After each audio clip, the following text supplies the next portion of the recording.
All right, what's up, everybody? Let's crush this.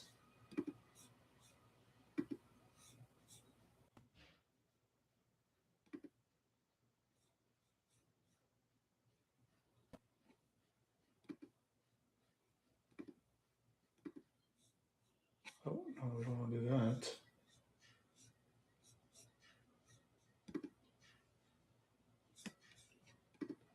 All right, we're just going to go here with the YouTube chats. My lights are going a little frizzy here. So we're going to tone that down.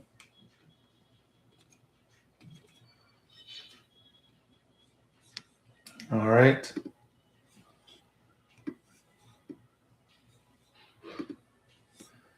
So everybody wants to talk about the aviation field when it comes to A&P. And I saw this post about what are some jobs you can get into without getting into airlines. Everybody wants to go pursue the airlines. Everybody wants to get that, Delta job or going to get the um, Southwest. Just trying to get into the majors, right? And what a lot of people don't know is that you can actually there's other positions you can get without getting into the A&P or into the aviation. So today I just want to talk about, hey, let's what are some jobs out there that you can get without jumping into aviation, and it can be other industries where you can use your A&P, or they value your A&P and your experience.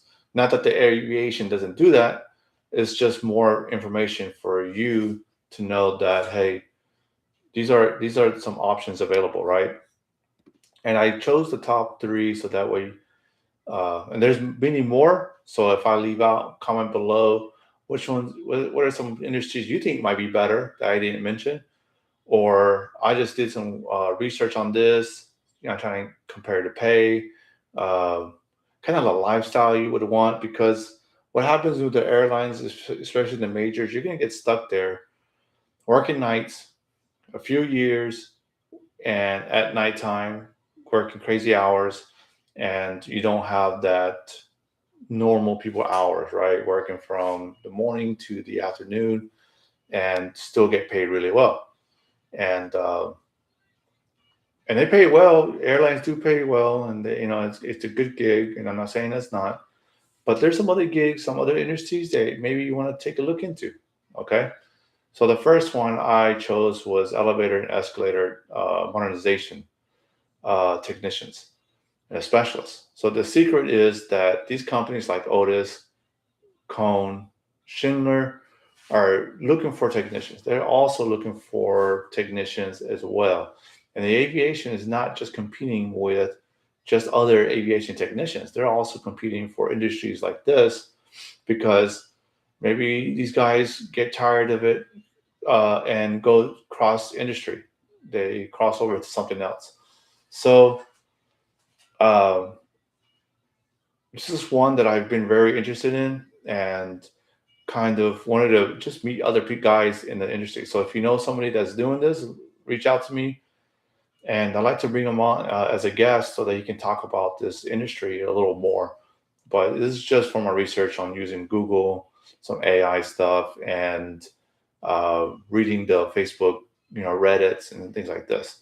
So I mean, and I'm gonna go with what the Labor Statistics say, or Bureau of Labor Statistics from 2024 data. Okay, so this is a couple years out, so forgive me. This is what I got new from them. So, um, just like the aviation, there's sign offs, there's remove and replace components, there's troubleshooting, there's inspections. And some of these inspections are very close to how the FAA will run their inspections. Okay. So it's just not just a job where, um, that it's kind of slow. No, there's still a lot of construction. There's a lot of hotels I'm seeing. So there's construction all the time, and they're looking for good technicians and to maintain them, not just build and then that's it. They're also looking for people to maintain these things, and it's also a union-backed career with some of the best retirement packages in the country.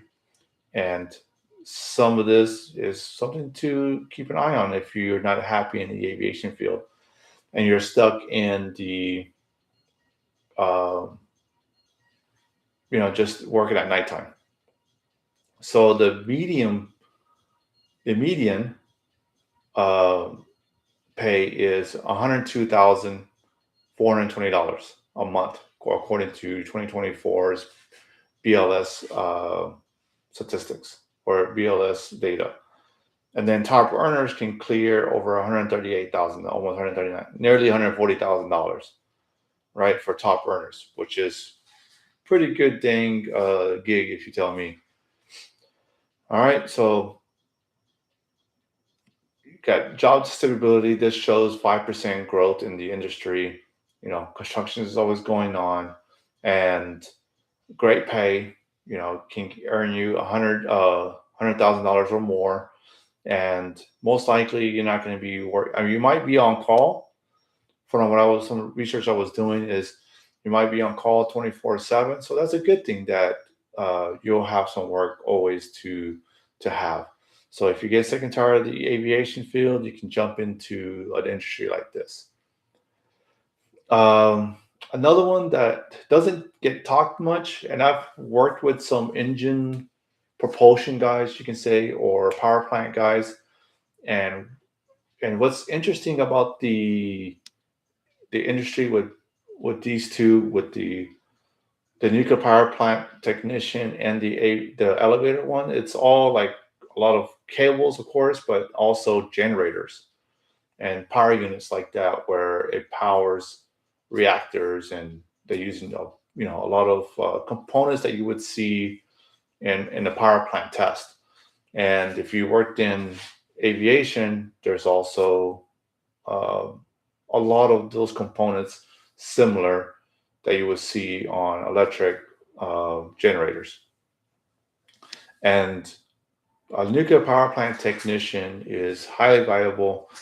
One guy that was testing, he was going to Iowa, and there wasn't much there, but then he got offered a job because he wanted to go to Iowa.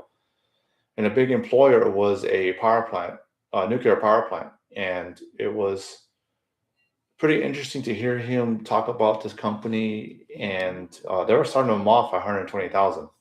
So that's definitely something that you want to look into, because I noticed they pay quite a bit for their technicians. So some of the secrets, let's see. Nuclear plants look at AMPs to handle critical infrastructure maintenance. They need people who can't afford to make a mistake. Just like in aviation, you can't afford to make a mistake. And you can kind of say it's not good in any profession, but as we know with aviation, there's zero tolerance for it, and um, absolutely zero mistakes can be made in a nuclear power plant, because that's catastrophic, right? So we went off the source off of just the Texas average, because there's a nuclear power plant. The pay can be $81,712 average, but top earners, in monitoring and lead roles can reach up to 133,000, which is really well. So, if that's something that you're interested in, I know some people who did it here in Texas and always got paid pretty well. Great group of guys that I've met. And that source was coming off the ZipRecruiter salary data for nuclear technicians, actually for January 2026. So if you're in Texas looking for a gig, that's something you want to look into, right? You're just trading flight safety for grid safety, and the stakes are the same, and the paychecks come faster. Is what I wrote down here. Okay. Those two were completely different industries that I thought about, um, and I just wanted to do three. And this one is kind of weird because it is aviation on this third one, and it's uh, AOG, aircraft on ground. So you're on the road with this one and fixing aircraft here and there, and this is something that I'm learning quite a bit. I put it in here because I see quite a guys make good amount of money. This is one of those sectors where this popped up with a lot of guys. There was a question on Facebook group that these guys were talking about how they make a lot of money doing, of course, per diem, because you're traveling all the time, and the companies will pay pretty good money to get their private jet or just maintenance, squared away pretty quickly. So if you want to stay in aviation but don't want to be in the hangar, AOG is a place. And if you like to be on the road, I mean, younger me, I kind of would do that now. If you like to travel, I know a lot of guys who like to travel in the military. This is where to go. You're working on rapid response, so this kind of beats that mundane, everyday, doing the same thing type of lifestyle, and responding to something you have no idea what you're going to respond to. You have an idea, but you're there to get in, fix the jets, and then head out. Kind of like in the military, when one of your aircraft are stuck somewhere that's not home base, you pack a team, a very minimal team, a couple of people, and then you head down, see where it's at, get it fixed, and get it back home. So that's kind of the same thing here. Broken airplanes in random cities. And so the pay is average $80,000, and the top earners can earn around 118,000 to 126,000, and that's average. So depending who you work for, of course, what type of aircraft you're working on, um, these guys can make big bucks doing this type of gig, and a lot of it is per diem, non-taxable, as per my research here, and you know, non-taxable income is always great. So the cheat code is it isn't so much in the salary, so don't focus too much on the salary. It's the overtime you're gonna get and the per diem you're gonna get. And now with the new tax rules and regulations, you don't have to pay for overtime. So that's gonna save you a lot of money in the bank. So because most of these things are emergency, you're often getting paid double time. So that's something to think about, and maybe a great gig for you to even start. I've seen all of those little smart startup companies, and then also you can work for an established one. So what I would say is get your AMP, do some research outside of your industry. Um, Another one, I'll put a bonus one there that's not aviation, is roller coaster techs. I know here in Fort Worth, the DFW area, there's a huge roller coaster, Six Flags. There's even Hurricane Harbor. I'm not sure, actually, I don't even know if that's even there anymore, but I gotta check. But things like this is where you can make some big money, and always have a job with an AMP, whether it's aviation when they crash and burn. Or I guess that's not appropriate to say, uh, but they could also be, roller coaster techs. You can do elevator techs, nuclear power plant techs, and where you can still make six figures and not having to wait your time to get into the the majors. You can start your career pretty good in these fields here.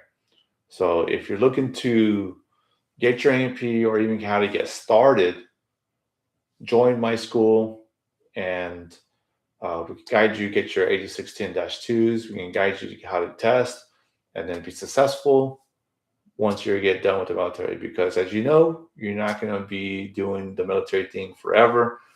You have to get out pretty early, and you're pretty young when you get out. So be prepared for your transition because it's inevitable.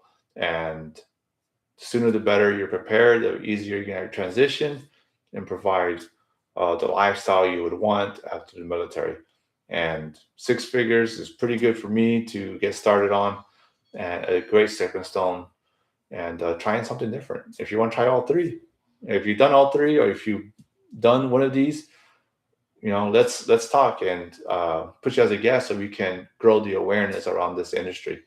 I'm about helping you guys, of course, helping aviation. But our core mission is to help you have a smoother transition, find a career that you love, or something that you feel with pride to provide food for your family, have a great lifestyle. I want you to have that $100,000 Raptor. Maybe not at 20% interest, but let's be smart about that. However, I want you to maintain or elevate your lifestyle because that's important. As boys, we love our toys. Or if you like some other weird shit, then that's cool. But we need to pay the bills, put food on the table, and that way we can continue to enjoy life, doing the things we love to do, working with our hands. And the guys who get their AMPs, that's how it is. They're freaking smart. They're crafty with their hands. They can fix problems. And with the military maintainers, you already proven that you can handle pressure. And I want you to know and grow the awareness. So if you have a friend that needs to get to an MP, or you yourself need to get an MP, reach out to me on LinkedIn, and let's knock this out together. All right. Have a good night. Pull in chocks and enjoy.